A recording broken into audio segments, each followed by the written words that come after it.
Bonjour à tous et bienvenue au château de Trollon-Mondo pour découvrir une nouvelle étape de la vinification de notre millésime 2020. Nous sommes à un moment assez crucial qui s'appelle l'écoulage, ou le décuvage, et le décuvage.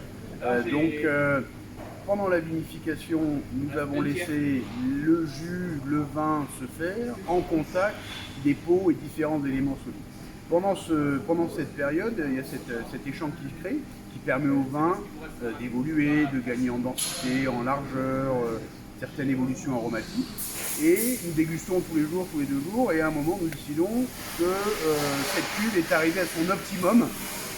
Donc on va isoler le jus de goutte, le vin de goutte, qu'on va descendre et séparer par gravité, du marc, de la partie solide qui reste au fond de la cuve.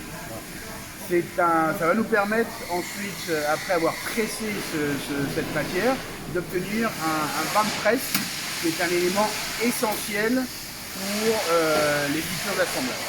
Voilà. Donc ici en dessous de nous, vous pouvez voir le reste de cette cuve et Rémi Monriveau, qui est notre directeur technique, donc le grand patron technique de Trollon-Mondo, qui lui-même se met au fond de la cuve pour enlever cette matière qui, encore une fois, peut paraître un peu étonnante quand on l'arrive comme ça, mais qui est absolument essentielle pour l'élaboration de notre futur vin. Voilà. Donc je vous propose d'aller regarder en bas ce que ça donne et puis d'échanger un petit peu avec Rémi là-dessus. Ce qu'on peut retrouver un petit peu dans la cuve, c'est des baies encore entières, encore non pressées.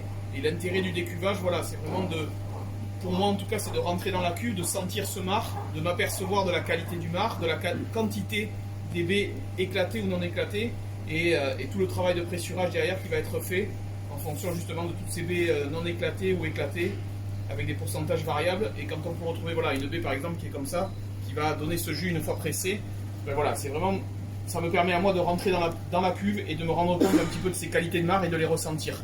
Et en fonction de ça, d'adapter un petit peu le pressurage.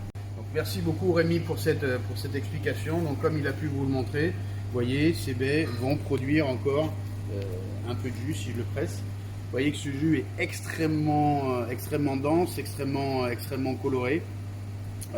C'est vraiment la quintessence, si vous voulez, de l'origine de ces raisins.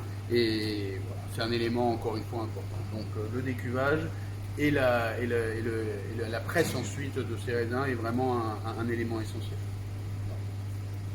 Donc, écoutez, maintenant, je vous retrouverai, j'espère, au moment des assemblages, où on pourra peut-être goûter ensemble les différentes cuves, mais également ces vins de presse, qui, encore une fois, j'insiste, ne sont pas des éléments juste à mettre sur le côté, des éléments essentiels qui apportent un lien, un élément fondamental.